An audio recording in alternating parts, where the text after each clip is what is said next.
Sarawak, சபுயாவ் மற்றும் மலுடாம் பகுதிகளை இணைக்கும் மலேசியாவின் மிக நீளமான நதி பாலமான பத்தாங் லூபார் பாலம் ஒன்று இன்று அதிகாரப்பூர்வமாக போக்குவரத்திற்காக திறக்கப்பட்டது. இதற்கு முன்னதாக 1.7 கிலோமீட்டர் நீளம் கொண்ட ஜோஹர் நதி பாலமே நாட்டின் மிக நீளமான நதி பாலமாக இருந்தது குறிப்பிடத்தக்கது.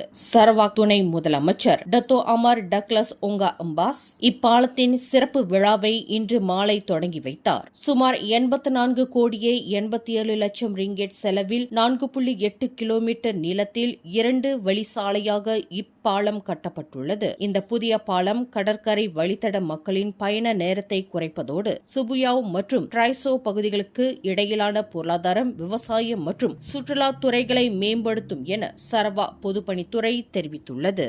மேலும் செய்திகளை தெரிந்து கொள்ள கீழே இருக்கும் பெல் பட்டனை அழுத்துங்கள். உங்கள் மகிழ்ச்சியை வெளிப்படுத்த லைக் மற்றும் ஷேர் செய்யுங்கள். தொடர்ந்து திசைகளோடு இணைந்திருக்க சப்ஸ்கிரைப் செய்யுங்கள்.